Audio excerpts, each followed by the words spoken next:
All right, first egg sandwiches with our homemade bread. And that's our bread maker right there.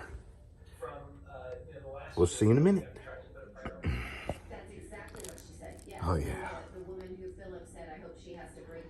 Got salami, ham, and cheese under there. Yeah, that's a big ass sandwich for sure. All right, dig in.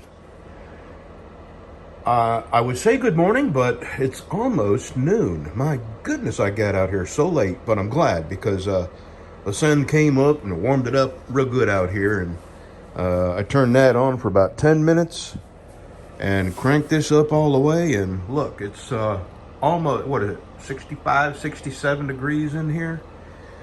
And took my jacket off, took my hat off. Even the dog's happy. Look at that happy boy.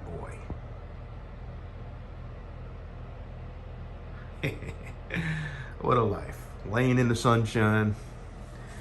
Nothing but love around him. And my jacket.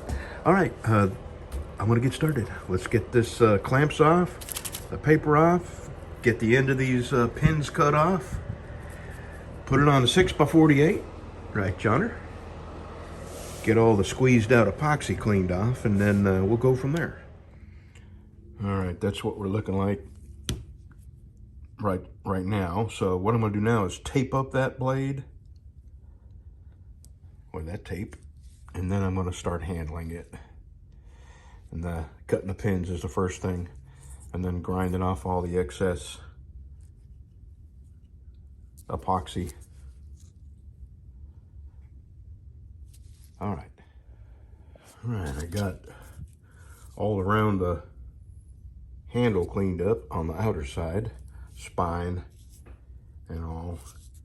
Now we're going to clean up the sides. Noise alert.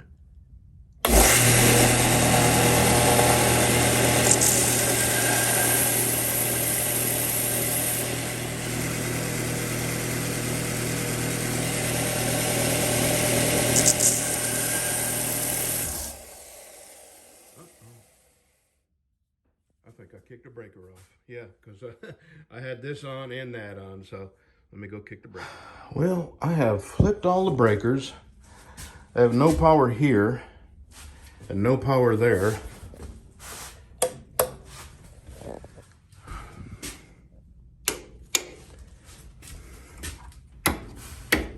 So this side, now I wired this myself. Now this side's got power.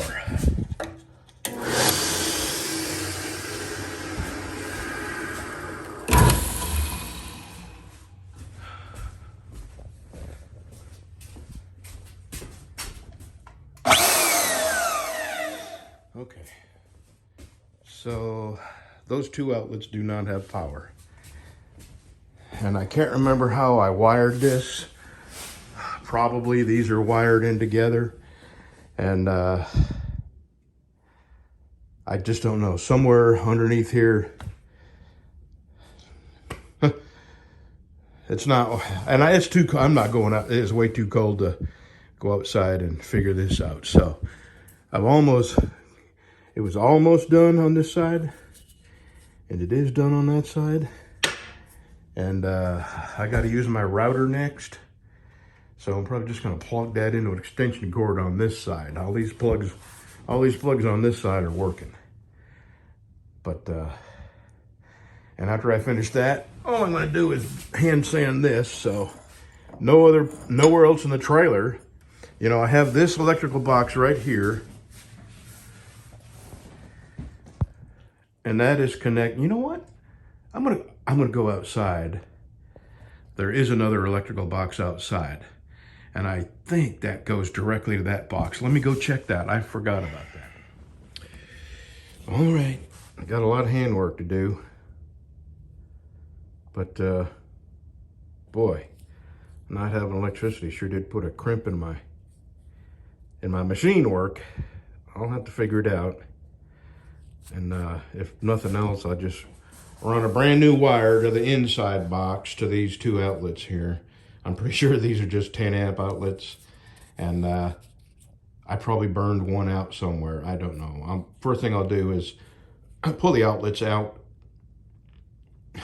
and see if I got any power to the wire. It might just be the outlets are burned out, you know? I mean, it could be. Anyway, all right, we're gonna get to hand sanding, and here in about 2 hours, we may have a polished bacon-handled dinner skinner. I did sell that last bacon-handled dinner skinner. I think I told you that yesterday. As a matter of fact, I mailed it yesterday, which was Friday. So you'll see this Sunday. And I'll be back when I'm ready to buff this out, and then after I buff it out. Here we go. Okay, I am sanded. And that last piece of bacon material I have that's gonna go on that knife, it's absolutely the last of this stuff that I'm gonna buy. It consumes way more sandpaper than I can afford to use. It's the absolute hardest handle material I've ever used before. And it's nice, it's pretty. But it's just too labor and consumable intensive. Okay, let me go buff this out. We'll be right back. Okay, another knife that's not a real knife because I didn't hit it with a hammer first. To get that, you would have to be on Facebook. I have my Facebook page is bcblades.net, and I had a guy tell me I wasn't a real knife maker because I didn't beat these on an anvil first. And I do not. So here's another not a real knife with not real bacon handles.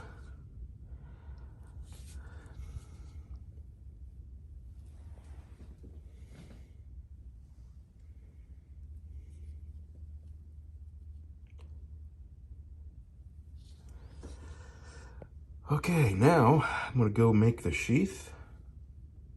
See how the brass shines?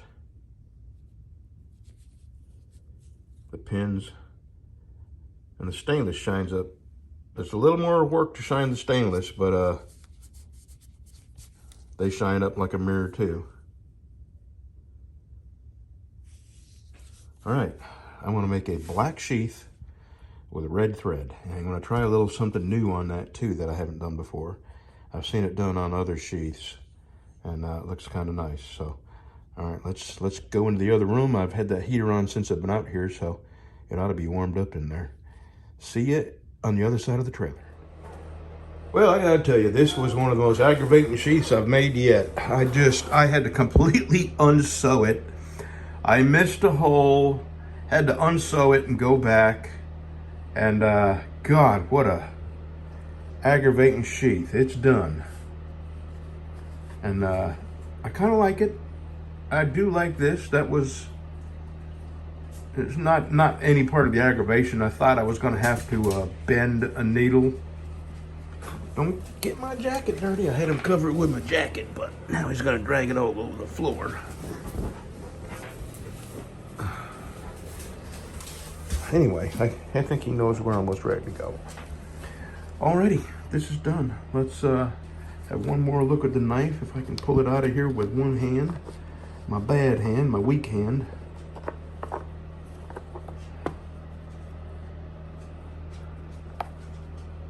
Okay, I like how it came out.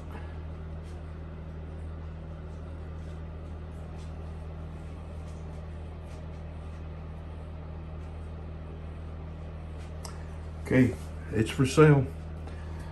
I'll take $150 for it. Generally, I get $165 for my polished ones, but I'm probably going to take less for these because it's only going to be the end of it when I'm done with them, because I don't have the strength to, or the money to use that much sandpaper on these anymore. And that little line there, that's just from handling it and sliding it in and out here. Probably some rubber cement from holding the leather together. Okay, let me know if anybody wants it. $150, and I'll pay for shipping.